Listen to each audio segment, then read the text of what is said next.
Well, thanks everyone for coming. I suspect you're all pretty familiar with death certificates from any genealogical work you've done yourselves, and also, of course, the work with the U3A project. But we thought it would be useful and hopefully interesting to give you a little talk about the origins of death certificates and civil registration.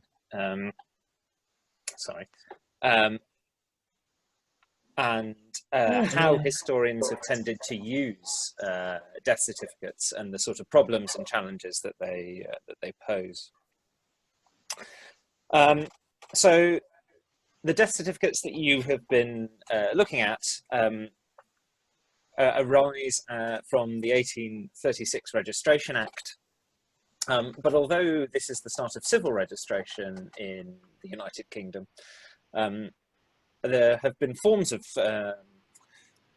individual level registration in Britain since at least the 16th century, when Thomas Cromwell instructed Anglican bishops to ensure that all baptisms, marriages, and funerals were recorded.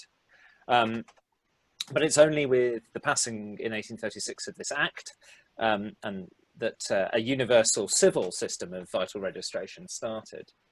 The impetus behind the 1836 Act was a desire that lineage was accurately recorded to ensure that property rights could be adequately protected. As so often in British history, it all comes down to property.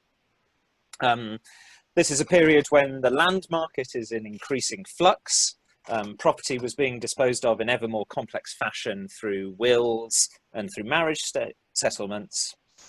And those factors, combined with the general level of economic uncertainty in the first half of the 19th century, meant that it was increasingly thought that the existing system of parochial registration was inadequate. For one thing, it wasn't universal, and it wasn't universal for a couple of reasons. One of which was it's only really an Anglican system, so dissenters, Catholics, and so forth weren't really covered by it. Second of all, you had to pay fees to register any baptism, marriage, or funeral. So there was an element of sort of socio-economic disadvantage in it. And there's also the fact that it registered, the existing system didn't register vital events. It took note of the religious ceremonies. So it registered baptism rather than birth, and it registered funeral rather than death. And there could be quite significant periods of time between those two events. So there was an increasing feeling that the system wasn't fit for purpose, and the select committee was set up. And you can see the quotes that they have here from the select committee in 1833, saying that the existing system provided no adequate proof of pedigree or means of proving or tracing ancestral descent. The value of property is diminished by the difficulties incident to its transfer and the insecurity with which it is so often held and acquired.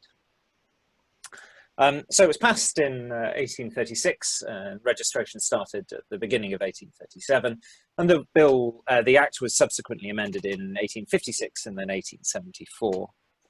Now that only applied to England and Wales. In Scotland, it took rather longer to be introduced, and you can see there were a whole series of bills for civil registration brought before Parliament in the 1820s, 30s and 40s, but they all failed, and that was mainly because each of those bills included some quite controversial attempts to reform marriage law in Scotland, and civil registration as a consequence was rather damned by association. In 1854, they got rid of those marriage reforms, and it passed. The Scottish Act is quite similar to the English Act in many respects, although it's notable that the Scottish certificates have a great deal more information recorded on them. Indeed, so much information that they proved to be rather unwieldy, and when the bill was amended in 1855, they dropped quite a lot of that information. In Ireland, where Ireland's gone. There we go. In Ireland, it took even longer to get civil registration introduced. There was an 1844 Marriage Act that stipulated that all non-Catholic marriages in Ireland had to be registered, but full civil registration wasn't passed until 1863. Again, there were a number of attempts to get a civil registration bill passed in the 1840s, 50s, and early 60s. They mainly failed because of disagreements in Westminster between the Liberal and the Conservative parties over how the administrative structure of the Irish civil registration was meant to be organised. Liberals wanted it based on the existing poor law administrative systems. The Conservatives favoured basing it around the police. The 1863 Act passed, and it was the Liberals basically won out, so it was based around the poor law, and that was mainly done for budgetary constraints. Again, it was amended this time in 1880. And once again, the certificates and much of the Act itself is very similar to the English and Welsh Acts. So that's a very, very quick précis of the origins of civil registration in the United Kingdom and how it varied from country to country. I now want to turn briefly to the process of how you actually registered a death in the 19th century, which again also varied slightly between the four kingdoms. In England and Wales, notice that every death had to be given to the local registrar within 5 days of it happening. The individual who reported the death was known as the informant, and he was, quote, he or she was, quote, some person present at the death or in attendance during the last illness. Now, that's often a relative or a family member, but it could also be someone residing in the same household or nearby. The informant would go to the registrar and would give them the deceased's name, date of death, age, gender, occupation, and so forth. The registrar would then issue a certificate which authorised burial.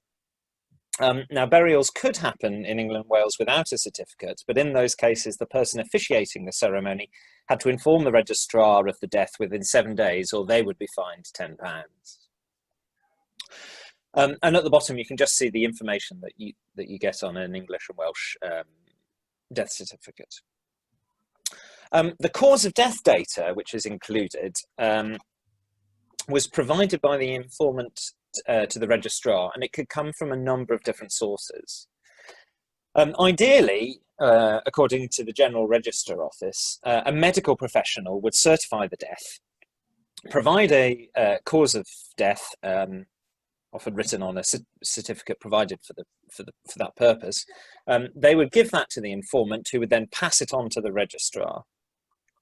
But often, in many cases, the deceased hadn't been attended by a medical professional at the time of their death, and so the cause of death was simply supplied by whoever happened to report it, and the death was described as being uncertified in those cases. In Scotland and Ireland, the process was very similar, but there was one major difference. Whereas in England and Wales, as I've just said, the medical certificate was first given by the doctor to the informant, and then by the informant to the registrar.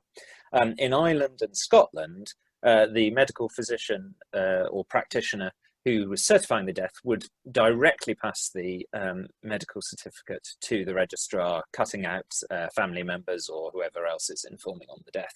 And that has some interesting impacts on the kind of causes of death that you get in Ireland and Scotland, which I'll discuss a bit later. And then the only other thing is to note just how much more detailed the Scottish death certificates are. And again, you can see that here on this slide. The top example is the information you get from Scotland. Although, as I said, some of that was dropped very soon after. So, why are we interested in death certificates? And why are we interested in the processes and the legislation behind them and how they're created?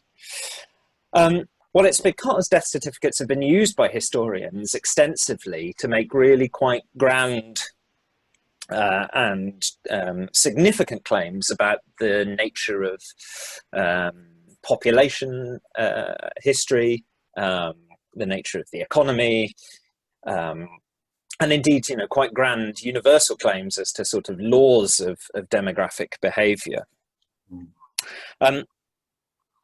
In general, what has happened for England, Wales, Scotland and Ireland is that the data from the death certificates actually cannot be accessed on a large scale by historians or other academics who want to use it.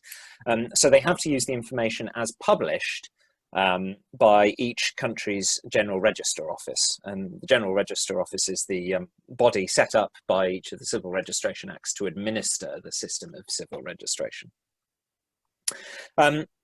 The data from death certificates was processed by each of these GROs and then published in annual reports in various formats. The data have proved to be very useful for historians, and they've allowed graphs like these on the screen to be produced. The first, on the left, shows how different causes of deaths varied by age in England and Wales in the 1860s. And you can see, well, hopefully you can just about see that most of these causes of death peak at very young ages and at very old ages.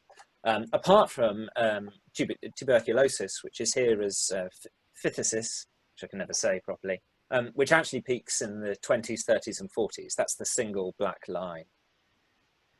The second graph on the right shows how the incidence of different causes of death changed in Scotland between the 1850s and the 1950s. And here you can see the relatively dramatic fall of most kinds of cause of death here. So that's respiratory TB and other TB are both declining. Pneumonia has a quite interesting pattern of slowly rising and peaking at the start of the 20th century and then declining. And then you can see the steady on march of cancer. But the data that these seemingly very stark and revealing graphs are based on has to be used very carefully, because there are a number of issues that affect the quality of data, and they tend to take three forms. First is under registration. The second is the issue of certification, and the third is how causes of death are defined and classified. So under registration, then, it's not really thought to be a problem in England and Wales, although there hasn't been a great deal of study of whether that's actually true. It is thought to be a bit more of a severe problem in Scotland in areas that are quite remote. So obviously, although gravediggers and others could be fined for burying people whose deaths hadn't been registered, there are large parts of the Highlands and Islands where there were no undertakers or gravediggers, and church officials tended to be at a distance. And there was a general feeling that crofters and the like took a quite proprietary approach to the local graveyards and would bury people without registering them. Whether this was actually true is debatable, but you can see here an 1856 quotation from the Scottish General Register Office Examiner saying, unfortunately, it often happens that there are no church officers, and even when there are, parties frequently break open the gates, dig the grave, and bury the dead in spite of all opposition. The issue, however, was definitely a problem in Ireland, where substantial numbers of deaths weren't registered. And you can see here in Dublin, in the 1860s, you've got nearly 10% of all deaths not being registered. And it's a problem that continued right through the 20th century. There was a study of deaths in 1992 in County Meath that was finding 11.5% of deaths not being registered. The reason for this high degree of non-compliance is not entirely understood, but probably relates to the close association I mentioned earlier between the Irish system of civil registration and the Irish Poor Law. Poor law unions were used as the districts of administration, the registration districts, and the administrators of civil registration were usually drawn from poor law staff. And given that the Irish poor law was rather unpopular amongst much of the population, given its association with the British state and with the Great Famine in particular, you can see why they would have rather lower levels of compliance. The second issue then is the certification of causes of death. So this is the proportion of all deaths that were registered, looking at whether the cause of death provided was given by a medical practitioner, that is to say it was a certified death, or whether it was given by a layperson, so that would be medically uncertified. And the map you can see here is of England and Wales for 1890, and the different shadings are different levels of medical certification in each county, although Wales is just split into North and South Wales in the report that I took these figures from. Basically, the darker the area, the higher the level of uncertified deaths there were. Over the course of the century, the degree of medical certification in England and Wales improved quite a bit. So there's a bullet point there that shows, 80% of deaths were certified in 1860. By the end of our period, it had risen to nearly 100%, 97.7. But even later in the century, when the overall national picture is pretty good in terms of certification, the geographical variation was quite stark, as you can hopefully see on this map. In general, certification was much better in urban than rural areas. And the reasons for this geographical variation are mainly about access to medics. And that's both in terms of whether there's actually a medic anywhere near you, and that explains partly why rural areas are worse, have lower levels of certification. But it's also about whether you could afford it. So there's a socio-economic aspect as well. It should also be noted that it was also more common for very young or very old deaths to not be certified. In Scotland, the data is a bit sparser, but there definitely seems to have been an improvement at the national level, dropping from about 11% in 1880 uncertified to 5.8% in 1890. But again, there's a lot of geographical variation, as again, hopefully you can see from this map, which once again is for 1890, and shows that actually the degree of certification varied a great deal in Scotland, and that the range was very high as well. So, in Orkney, you're up to over 50% of deaths not having a medical certification. And I think this is, again, very starkly shows that it's really about access to medical professionals. Even in places where there was quite a high number of medics per population, as there often was on some of the Scottish islands, just the ruggedness and difficulty of the terrain meant that often people weren't attended to. And so the causes of death couldn't be provided by a medic. In Ireland, again, the data is less good, so can't give you the same period. But here's a map for 1911, which once again shows the very stark geographical variation from pretty low levels of uncertified deaths in Dublin and near Belfast, and then very high in the west of Ireland, in Galway and so forth. The Registrar General in Ireland put this down to Irish reluctance to seek medical advice for chronic illnesses, or for the very old, which may be part of it. But again, I think this issue of access to medical care is clearly really important. What this means for Irish death statistics is that, combined with the difficulties of unregistered deaths and the problems with certification, mean that cause of death data in Ireland has to be used very carefully indeed. Now, even where the cause of death is provided and it was certified, there can still be problems. If a physician was called to see someone at the very end of their life, or even after someone had died, and to give a cause of death, then the kinds of causes that they provide are going to be very different from deaths where the physician has attended to the patient for a long period of time. And again, that adds in a socio-economic element to this, undoubtedly.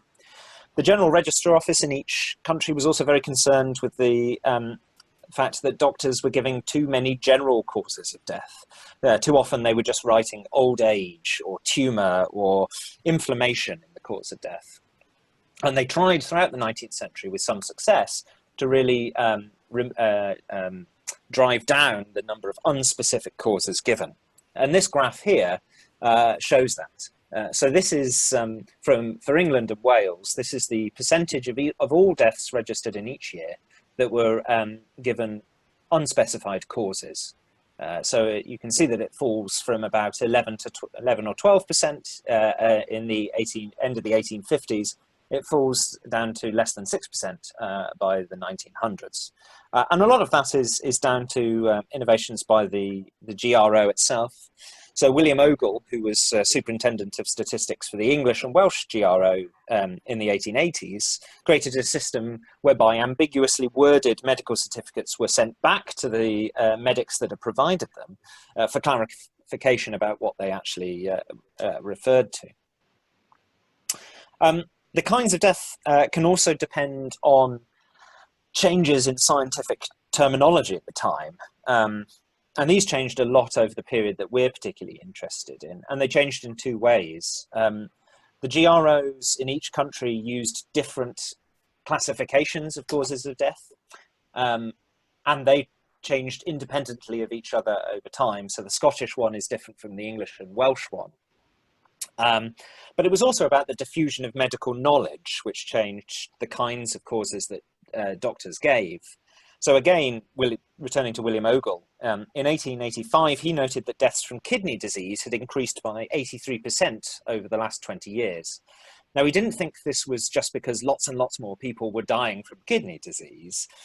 It was that the medical profession was starting to become familiar with some relatively recent work by Richard Bright on identifying kidney disease.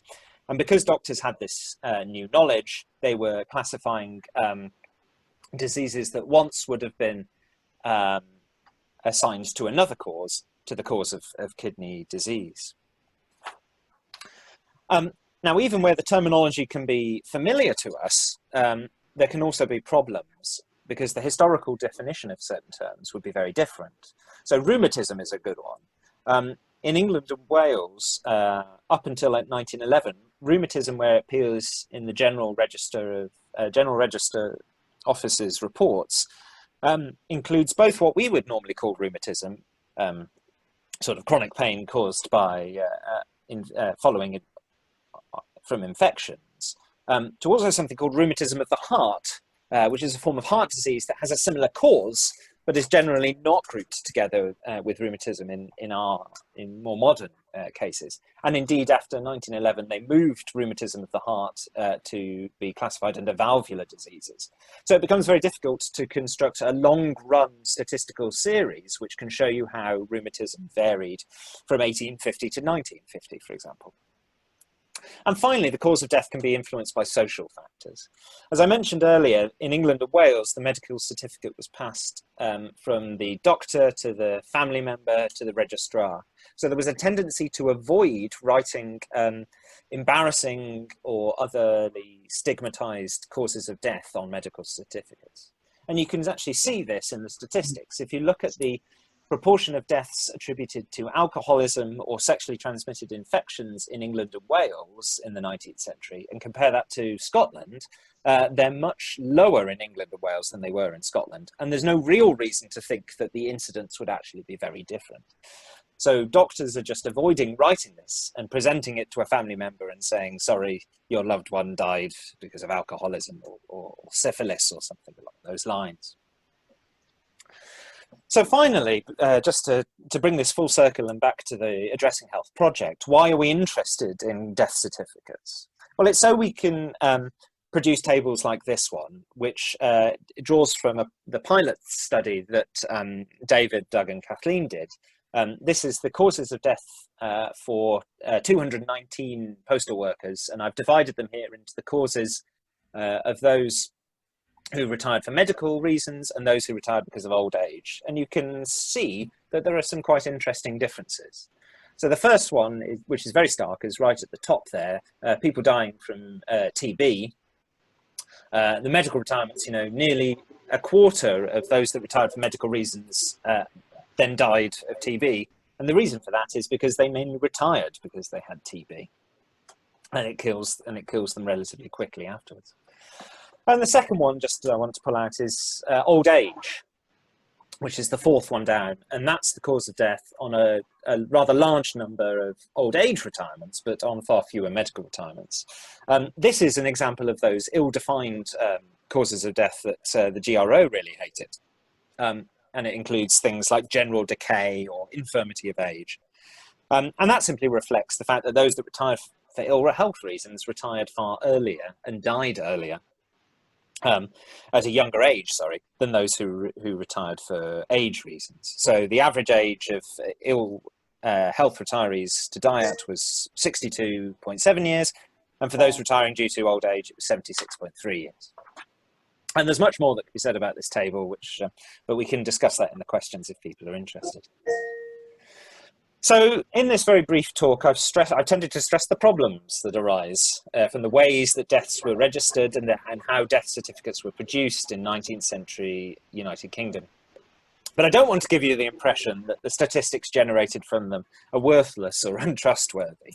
Otherwise, we wouldn't be spending all this time looking at them. With suitable care, cause of death data from certificates can be used to construct very useful and interesting statistical series that can tell us a great deal about the incidence of disease and mortality in the past. But also studying the processes by which death certificates are created and causes of death are diagnosed can tell us a lot about how the medical profession functioned in the past, something which the project is also very interested in. So how did individual doctors diagnose particular conditions, and how were those diagnoses affected by their age, by their gender, by the doctor's education and their working practices? So death certificates are, therefore, a complex but an invaluable source for historical scholarship. And I'll finish it there. And I will stop sharing, and thank you very much for coming.